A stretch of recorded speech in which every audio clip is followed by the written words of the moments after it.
मुंशी प्रेमचंद्र जी की दो बैलों की कथा। प्लीज़ वीडियो को लाइक करके चैनल को सब्सक्राइब अवश्य कर दें। एक बार एक गांव में झूरी नाम का एक किसान रहता था। उसके दो बैल थे, हीरा और मोती। दोनों ही बैल हट्टे कट्टे व बलशाली थे। झूरी को उन दोनों से बहुत लगाव था। दोनों बैल भी झूरी को बहुत पसंद करते थे। हीरा और मोती का आपस में इतना लगाव था कि यदि कभी एक खाना न खाए तो दूसरा भी घास को मुंह तक नहीं लगाता था। एक दिन की बात है, झूरी की पत्नी का भाई गया दोनों बैलों को अपने साथ ले गया।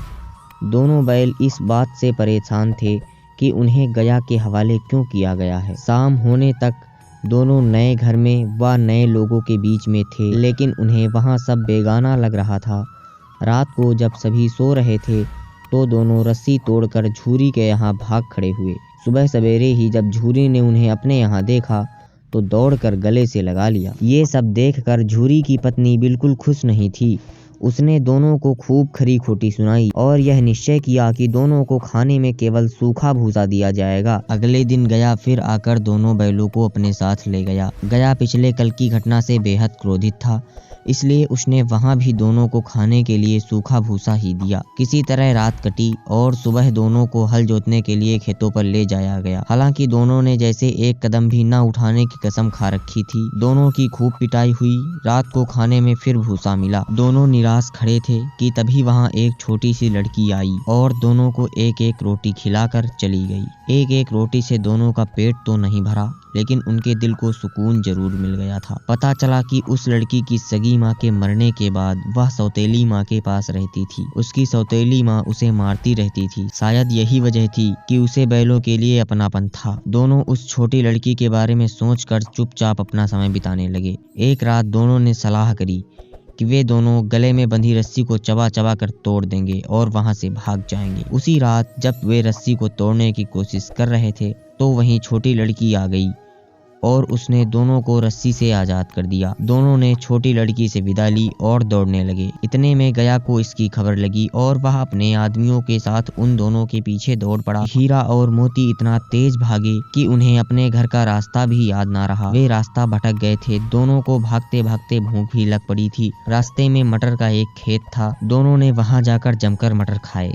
तभी दोनों खेत में चर ही रहे थे कि वहां एक सांड आ धमका। दोनों ने हिम्मत दिखाकर उसे वहां से खदेड़ दिया। इतने में मटर के खेत के सेवक हाथों में डंडा लिए आ पहुंचे। हीरा के पास भागने का मौका था, लेकिन जब उसने देखा कि सेवकों ने मोती को पकड़ लिया है तो वह लौट गया।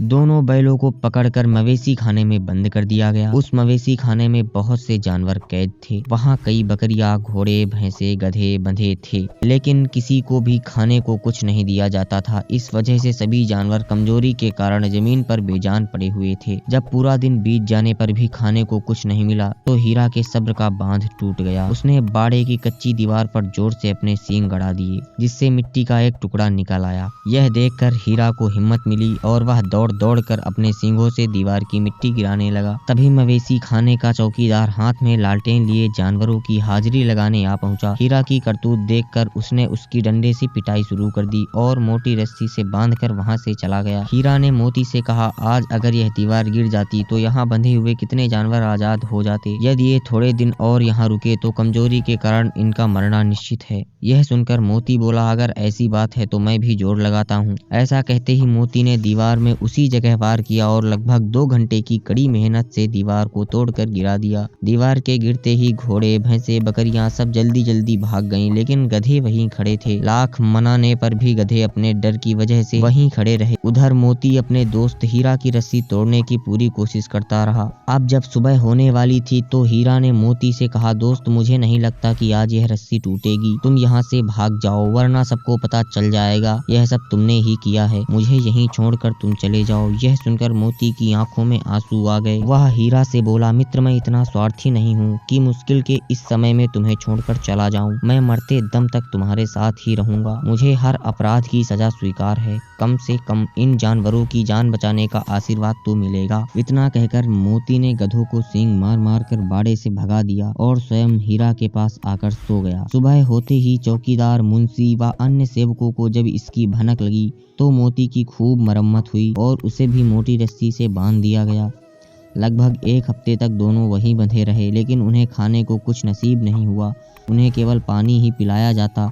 दोनों की हड्डियां निकल आई थीं। एक दिन बाड़े के सामने उनकी नीलामी शुरू हुई, लेकिन वो दोनों इतने कमजोर थे कि उन्हें खरीदने के लिए कोई तैयार नहीं था। तभी एक आदमी सामने से आया और दोनों बैलों को टटोलने लगा। मुंशी से कुछ मोल भाव करने के बाद वह उन दोनों को लेकर चल पड़ा। दोनों बैलों की नीलामी हो चुकी थी। हीरा और मोती दोनों डरे हुए थे। उनसे चला भी नहीं जा रहा था, लेकिन डंडे के डर से बेचारे उस आदमी के साथ साथ चलने लगे। सहसा दोनों को महसूस हुआ कि यह वही रास्ता है जहाँ से गया उन्हें ले गया था। वही खेत, वही रास्ता और वही कुआं जहाँ पर वे हल जोतने आया करते थे। अब उनकी सारी थकान दूर होने लगी और वह दोनों तेज तेज चलने लगे। जैसे ही उन्हें अपना घर और अपने बांधे जाने की जगह दिखाई दी, दोनों ने भागकर उस ओर चल दिए। द्वार पर झूरी बैठा हुआ था। जैसे ही उसने दोनों बैलों को देखा, उसने उन्हें गले से लगा लिया। दोनों बैलों की आंखों में आंसू आ गए। तभी वह आदमी वहां बैलों के पीछे पीछे पहुंच गया और उसने दोनों बैलों की रस्सियां पकड़ ली। झूरी बोला, ये मेरे बैल हैं। आदमी ने कहा, इन्हें मैंने मवेशी खाने से खरीदा है। झूरी तपाक से बोला, मेरे बैलों को बेचने का हक किसी को नहीं है। अगर मैं इन्हें बेचूंगा तभी ये बिकेंगे। आदमी ने जवाब दिया, मैं थाने में जाकर रपट दर्ज करवाता हूँ। झूरी बोला, ये मेरे बैल हैं। इसका सबसे बड़ा सबूत है कि यह मेरे द्वार में खड़े हैं। उस आदमी ने आओ देखा ना ताओ और बैलों को अपनी ओर खींचने लगा। तब दोनों बैलों ने भी उसे अपनी सींगों से खदेड़ दिया और गांव से दूर भगा दिया। इतनी देर में दोनों बैलों के लिए भूसा, दाना, चारा भर दिया गया। हीरा और मोती दोनों मिलकर चारा खाने लगे। झूरी साथ में खड़ा उन्हें सहला रहा था। तभी झूरी की पत्नी भी अंदर से आई और उसने दोनों बैलों के माथे चूम लिए और खूब प्यार दिया। Please like, share and subscribe. मिलते हैं अगली कहानी के साथ। तब तक के लिए जय श्री कृष्ण।